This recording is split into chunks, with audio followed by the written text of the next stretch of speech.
Sorry, sorry, sat. Lu ustad apa bangsat? Sorry, jing. Mulutmu kok kayak anjing. Dasar kau tukang obat. Wahai para pelaku pembuat dosa, wahai para pezina, wahai para peminum khamar yang belum bertaubat, kalau kalian belum sanggup untuk berbuat baik, kalau kalian belum mampu untuk beramal saleh, paling tidak jangan kalian sakiti zuriat Rasulullah.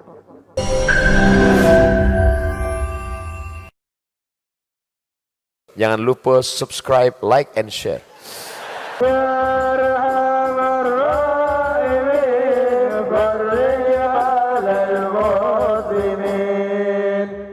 اذكر الصلاة على النبي. Takbir. Mudah-mudahan apa yang dibaca dalam dua qasidah tersebut, semoga Allah Subhanahu wa taala memberikan taufik dan memberikan hidayah menjadi sebuah fakta dan menjadi inayah bagi kita semua. Amin ya rabbal. Dan mudah-mudahan Allah senantiasa menjaga imam besar kita dari berbagai bentuk makar-makar musuh-musuh Allah. Amin ya rabbal. Baik, sebelum kita mendengar amanah dari imam besar, maka kita akan mendengar tausiah dari tamu istimewa kita, Ustadz Abdus Somad. Kepada beliau kami persilakan. Sallu ala Nabi.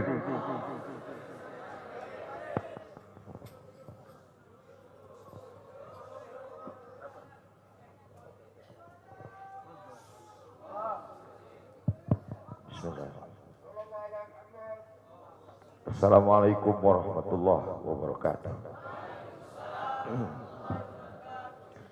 Alhamdulillah wassalatu wassalamu ala Rasulillah wa ala alihi wa sahbihi wa man da'a bi da'watihi wastanna bi sunnatihi ila yaumi liqa'i rabbih. Al-habaib al-afadil al-ulama al-ajilla nafa'ana Allah bi ghaziri ulumihim wa bi husni adabihim wa lutfihim. Ja'alana Allah wa iyyahum ma'al habibil mustafa fi jannatihil ula. Orang yang menyambut beliau, kalau dia masih ada ikatan dinas, maka beberapa hari ini kita lihat orang itu dihukum dari jabatannya. Orang yang mengupdate status kalau menulis nama beliau, maka Instagramnya akan diblokir. Hanya menulis namanya saja, maka Facebooknya akan ditutup. Orang menjadi takut untuk menjenguk beliau, kecuali orang-orang yang takutnya sudah dihabiskan hanya untuk Allah Subhanahu wa taala. Apa dosanya? Apa salahnya? Berapa triliun negeri ini pernah dirugikannya? Berapa sumber daya alam, minyak, batu bara, nikel, uranium yang pernah dijualnya ke luar negeri? Berapa BUMN perusahaan yang pernah dijualnya aset-aset negara? Ada yang pernah dia jual? Dia hanya mengajak anak muda yang selama ini pencandu narkoba menjadi bertaubat kepada Allah. Dia hanya membangkitkan semangat anak muda yang selama ini berzina menjadi orang-orang yang takut kepada Allah. Dia hanya mengajak mereka yang memakai baju hitam, pakaian hitam, berubah menjadi pakaian putih. Mereka berusaha untuk memutihkan catatan amal baik mereka di hadapan Allah. Dia hanya menyadarkan umatnya supaya sadar bahwa politik itu penting. Angkatlah pemimpin yang adil dan amanah. Dia hanya sedang mengajak umatnya supaya jangan memilih pemimpin kafir. Salahkah perbuatannya? Tidak. Dia tinggal negara demokrasi. Dalam dunia demokrasi, siapapun berhak untuk mengajak menyuarakan kebenaran. Dia tidak melawan sultan, dia tidak melawan ulil amri, dia tidak melawan siapapun. Dia hanya melawan ketidakadilan. Hari ini saya berangkat setelah sholat subuh menuju airport, naik pesawat. Setelah naik pesawat, naik mobil. Setelah naik mobil, jalan macet, saya mesti turun naik sepeda motor. Setelah naik sepeda motor pun juga tidak bergerak, jalan kaki. Akhirnya sampai kemari. Dalam hati saya berkata, celaka betul orang yang mengatakan kemarin katanya tidak ada akan menyambutnya. Sudah 3 hari, saya pikir 3 hari tidak ada orang lagi. Saya akan datang bisa duduk berdua dengan beliau. Saya tidak datang mau ceramah, saya tidak datang mau tausiah, saya tidak mau datang mau tablik akbar. Ternyata yang menyambutnya seramai ini, sebanyak ini, orang berjalan kaki, anak-anak muda berjalan kaki, orang tua, ibu-ibu duduk di pinggir jalan. Apa yang membuat mereka datang kemari? Satu, cinta. Lagubaru ni'aliha ahabbu ilayya wa asfali balwaha, kata Qais. Debu yang menempel di sandal Laila lebih dapat menghilangkan rasa sakit dan dukaku.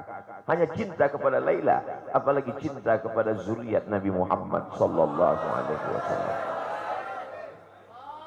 Andai engkau orang alim, andai engkau hafal kitab, andai engkau mengerti kitab kuning, banyak ilmumu, tapi ada kebencianmu kepada ahli bait Rasulullah SAW, hilang keberkahan ilmu.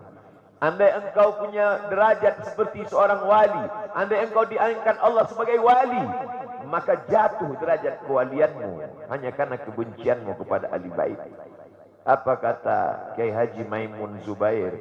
Ahli bait itu seperti Quran yang lapuk.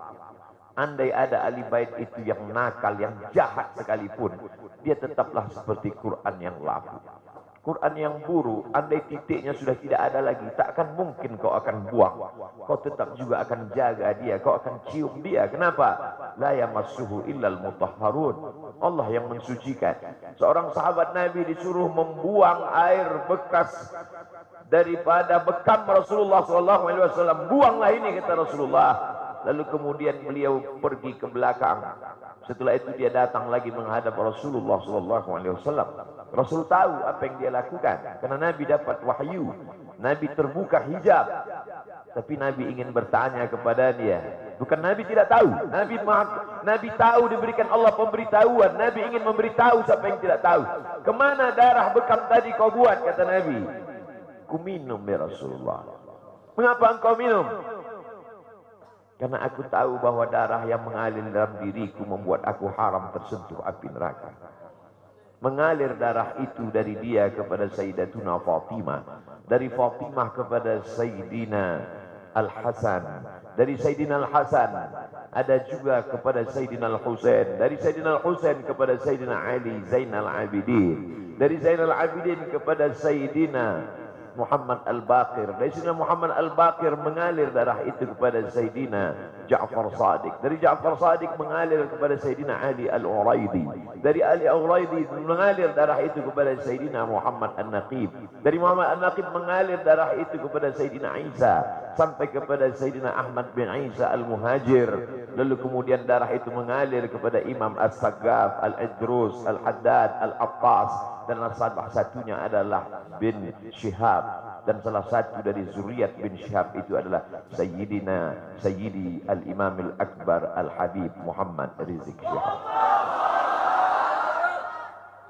Kalau mau hidup tenang, beliau sudah tenang dengan anak menantunya, dengan cucunya, dengan ilmunya.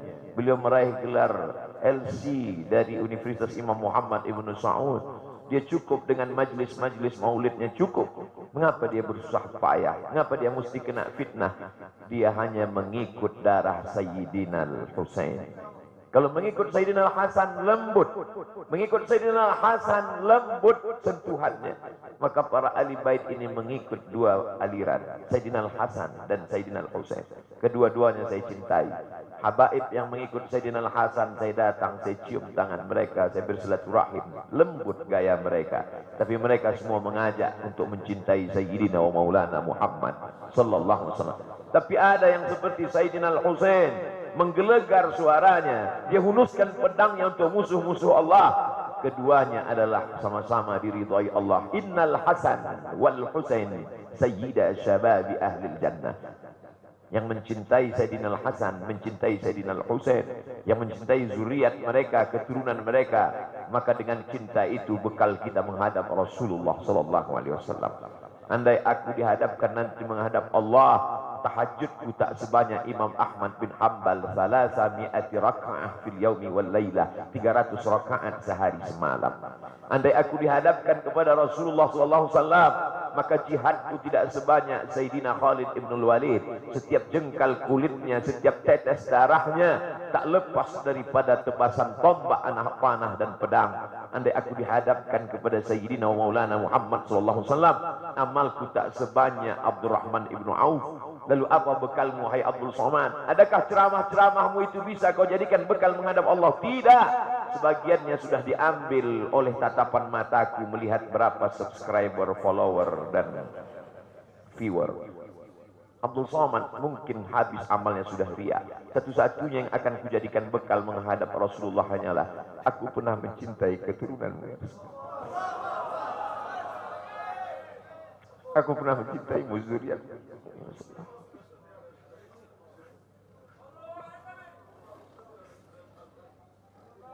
Wahai para pelaku pembuat dosa, wahai para pezina, wahai para peminum khamar yang belum bertaubat, kalau kalian belum sanggup untuk berbuat baik, kalau kalian belum mampu untuk beramal saleh, paling tidak jangan kalian sakiti zuriat Rasulullah.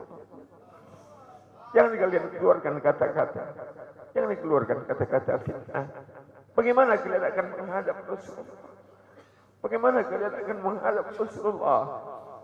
Pada saat itu seluruh umat berkumpul menghadap Nabi Adam alaihissalam. Kami tidak sanggup berdiri di padang mahsyar ini, wahai Adam. Menghadaplah kepada Allah. Kata Adam, aku tidak sanggup menghadap Allah. Karena dulu Allah berkata, la taqraba hadhihi syajarah. Jangan kau dekati pohon kuldi ini, tapi aku malah memakannya, ya Allah. Mereka datang menghadap Nabi Nuh alaihissalam. Kata Nabi Nuh, aku tak sanggup menghadap Allah. Karena anakku durhaka. Sa'awi ila jalalin ya'simuni minal ma'. Aku akan naik ke atas bahtera perahu yang bisa menyelamatkan aku dari air. Aku tak sanggup menghadap Allah, kata Nabi Nuh alaihissalam. Mereka menghadap kepada Nabi Musa, aku tak mampu, kata Nabi Musa. Mereka menghadap kepada Nabi Isa, aku pun malu kepada Allah. Karena mereka jadikan sembahan di atas muka bumi Allah. Mereka hanya mampu menghadap Sayyidina wa Maulana Muhammad sallallahu alaihi wasallam. Wahai para peminum khamar, wahai para pezina, wahai para pelaku dosa, kalau kalian belum mampu beramal soleh, belum mampu bertobat, paling tidak jangan kalian zina zuriat Rasulullah SAW. Bagaimana kalian akan menghadap Rasulullah? Pada saat itu tak ada syafaat. Man dzalladzi yashfa'u 'indahu illa bi'iznih. Tak ada satu pun yang bisa memberikan syafaat kecuali Sayyidina wa Maulana Muhammad sallallahu alaihi wasallam. Wahai para pemimpin, yang hari ini kau dititipkan amanah kekuasaan. Beberapa hari ini kau lihat apa yang dilakukan orang pada Donald Trump. Kurang hebat apa lagi Trump? Negara adidaya, kekuasaan, kaya raya. Tapi ketika kekuasaan itu diambil oleh Joe Biden, kita pun malu melihat video ejekan-ejekan itu. Kalau hari ini kau punya kekuasaan, saudaraku, sampai masanya kau juga akan mengalami seperti yang dialami oleh Trump. Jabatan itu dicabut Allah Ta'ala. Saya masih melihat video bagaimana Bapak Susilo Bambang Yudhoyono sampai ke Pekanbaru beberapa tahun yang lalu. Di depan balihonya disobek. Beliau jenderal, ganteng, punya partai. Tapi setelah kekuasaan itu tak ada di tangannya, difitnah, dibuli, balihonya disobek. Bagaimana agaknya ketika tiga hal itu tak ada pada diri kita. Tidak jenderal, tidak ganteng, dan tak pula punya partai. Fa'tabiru ya ulil absar. Menangkap ikan di Bukit Selasih. Demikian, terima kasih. Assalamualaikum warahmatullahi wabarakatuh.